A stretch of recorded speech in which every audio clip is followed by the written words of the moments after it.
Hola a todos, bienvenidos al repaso de anatomía de cráneo. En este pequeño video les voy a explicar generalidades del cráneo, sus divisiones y su estudio. Y posteriormente haré énfasis en los primeros dos huesos de estudio del neurocráneo. ¿Qué es el neurocráneo? No se preocupen, ahora mismo lo explicamos. Muy bien, comencemos con la descripción de la posición anatómica de nuestro cráneo o de nuestra cabeza. Nuestro cráneo va a estar ubicado en la parte más superior de nuestro cuerpo y justo en la línea media. Para su estudio, va a dividirse en dos porciones.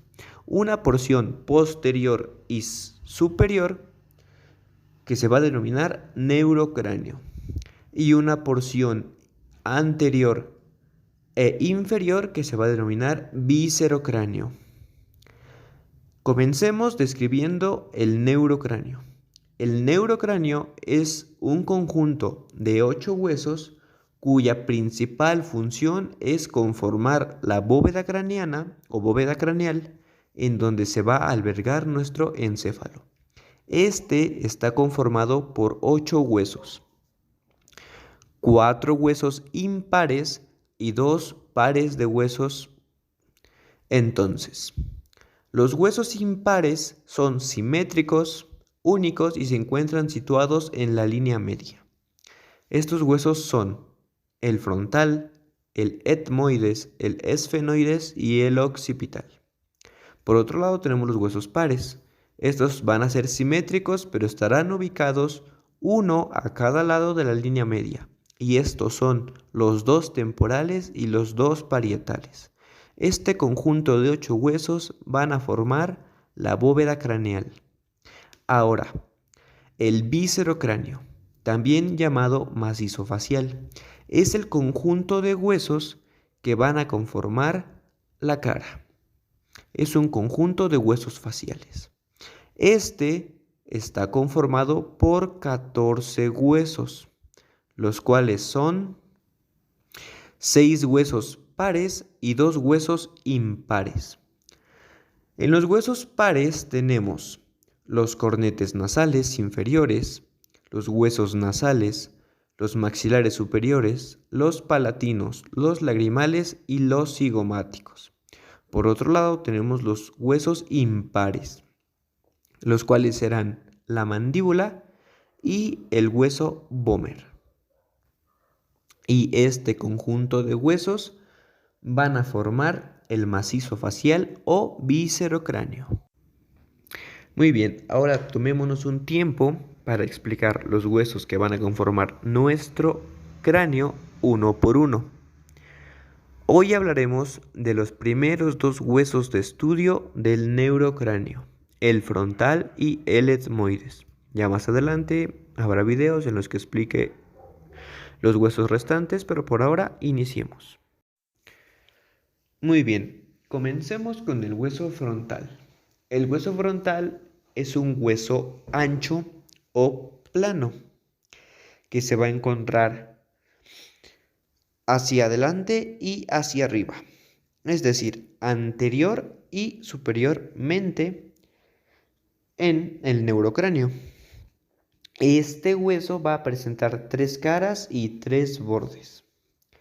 Las caras son cara exocraneal o cara anterior, cara endocraneal o cara posterior y la cara orbitaria o cara inferior. Y los 3 bordes del hueso frontal son el borde inferior, que está conformado por la unión de la cara anterior y la cara inferior del frontal, el borde posterior, que es el límite posterior de la cara inferior, y el borde parietal, que es el límite superior y posterior del hueso frontal. Recibe su nombre porque en ese límite el frontal se va a articular con los dos huesos parietales. Muy bien, ahora describiremos las 3 caras y los 3 bordes del hueso frontal y las estructuras y relaciones anatómicas que éste va a presentar. Iniciemos con la cara anterior, cara exterior, cara exocraneal del hueso frontal. Esta cara es convexa y sobre ella encontramos las siguientes estructuras. Borde supraorbital. Es un pequeño borde que se encuentra justo por encima del límite de nuestras fosas orbitales. Después tenemos el tubérculo frontal, que se encuentra aproximadamente 3 centímetros por encima del borde supraorbitario.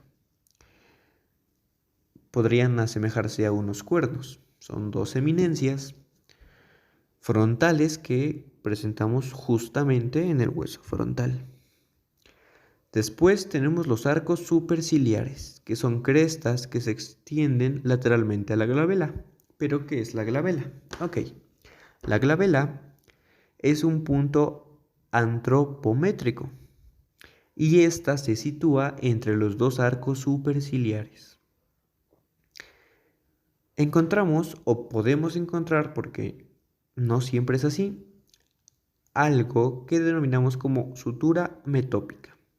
Esta se encuentra en algunos casos raros y se ubica justo encima de la glabela y se extiende hasta el brecma a través de la línea sagital media del hueso frontal. Esta sutura es más común verla en infantes y divide el hueso en dos. Puede permanecer de por vida, pero en casos muy extraños. Después tenemos el agujero supraorbitario, que sirve para el paso de vasos y nervios supraorbitarios. La muesca nasal, que es una brecha áspera e irregular.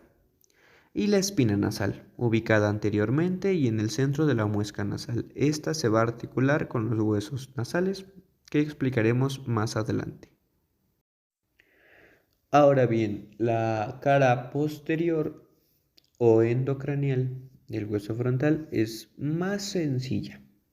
Esta va a presentar una cresta delantera que se va a encontrar en la línea media, que es donde se va a insertar la hoz del cerebro, y el agujero ciego. El agujero ciego está ubicado al final de la cresta frontal y es donde se inserta la dura madre. Y por último tenemos la cara inferior o cara orbitaria.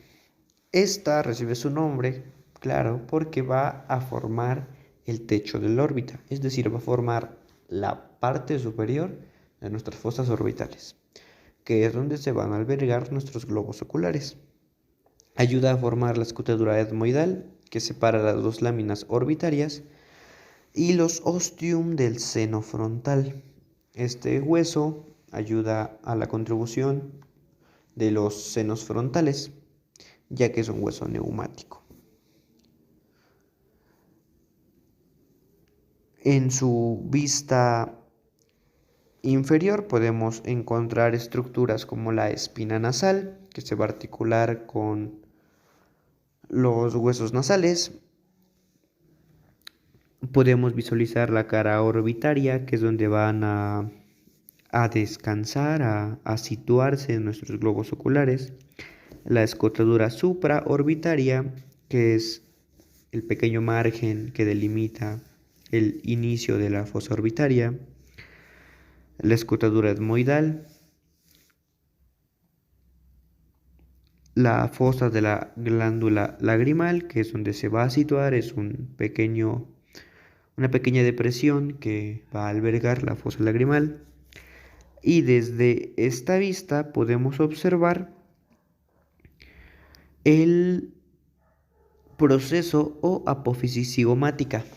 Esta apófisis se va a articular con el hueso cigomático para comenzar a dar forma a nuestro víscero cráneo.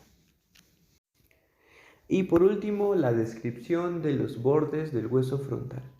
Estos bordes los describí al inicio de la descripción del hueso frontal y son igual de sencillos que en la introducción. Son tres bordes: borde anterior, borde posterior y borde parietal. El borde parietal Es el límite de la cara anterior que se va a articular con los huesos parietales. El borde anterior se va a formar en la unión de la cara anterior y la cara inferior. Y el borde posterior es el límite inferior y posterior de la cara inferior del hueso frontal. Muy bien. Ahora sigue el hueso etmoides. El hueso etmoides tiene, su significado etimológico es criba, significa criba, colador o coladera. ¿Por qué? Porque tiene apariencia de un colador, de una coladera o bien de una criba, que para el caso es lo mismo. ¿Por qué? Ahora mismo les explico por qué. Primero hay que describirlo. Es un hueso único, es mediano, es simétrico y está situado por delante del esfenoides y por detrás de la escotadura etmoidal del hueso frontal. Este va a contribuir a la formación de las cavidades orbitarias y nasales. Está conformado por una lámina vertical, una lámina horizontal y dos más laterales que se encuentran en la lámina horizontal.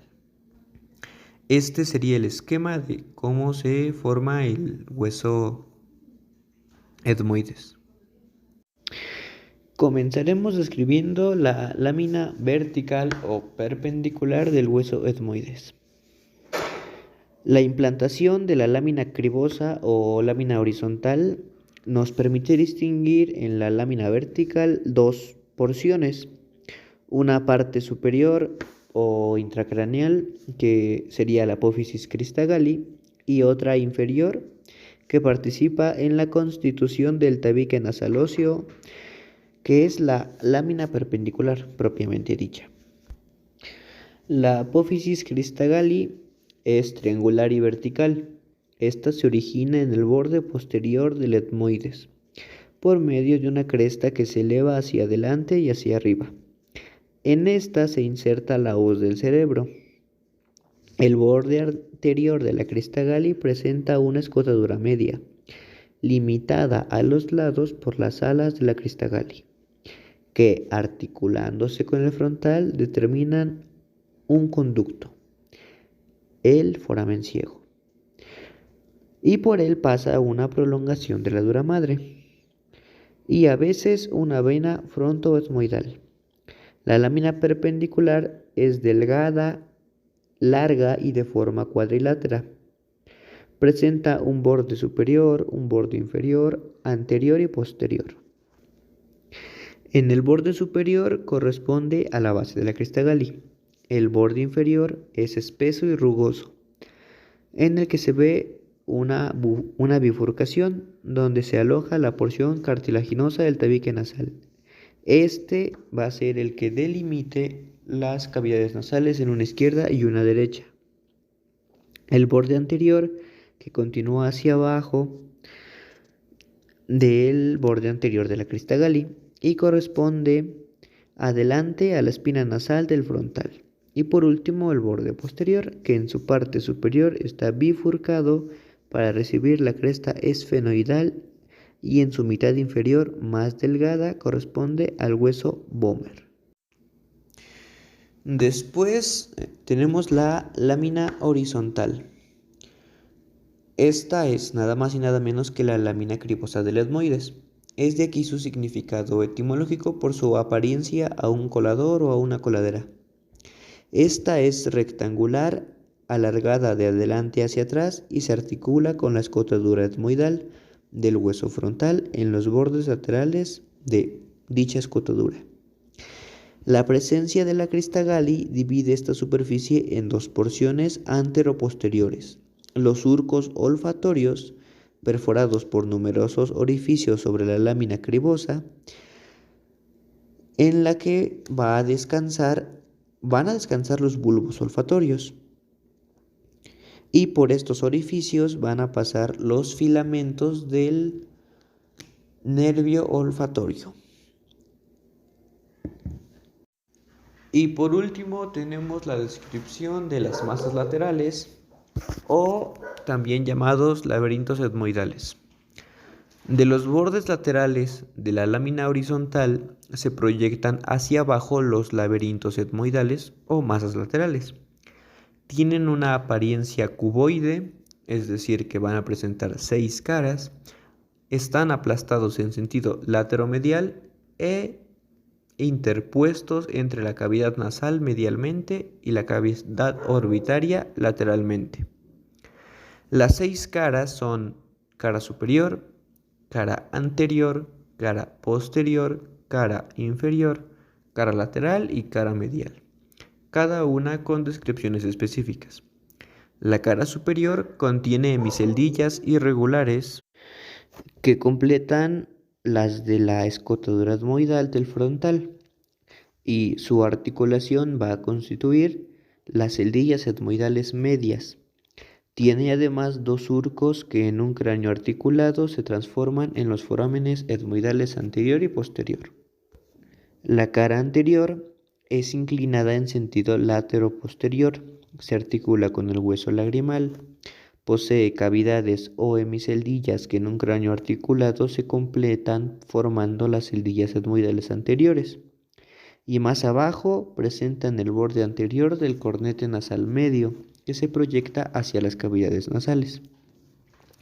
La cara posterior presenta una encisura, que es el meato nasal superior. Este separa los cornetes etmoidales por arriba y lateralmente. Presenta hemiceldillas abiertas hacia atrás, que completan el cuerpo del esfenoides y forman las celdillas etmoidales posteriores. Este se articula con la apófisis orbitaria del hueso palatino. La cara inferior es irregular de medial a lateral. Se observan el borde inferior del cornete nasal medio, el meato nasal medio y su articulación con el hueso maxilar. Y por último, una lámina ósea delgada orientada hacia atrás. La apófisis unciforme, que se dirige hacia atrás y abajo en el meato nasal medio. En su cara lateral es plana y lisa. Corresponde a la pared medial de la cavidad orbitaria. Está formada por una lámina delgada y esta es la lámina orbitaria. Se articula arriba con el frontal, abajo con el maxilar, adelante con el lagrimal, atrás con el esfenoide y a nivel de su ángulo posterior inferior con la apófisis orbitaria del palatino. Y por último la cara medial. Forma los 2/3 superiores de las cavidades nasales. Se observan 2 láminas arrolladas, los cornetes nasales superior y medio, y numerosos orificios que conducen a las celdillas etmoidales.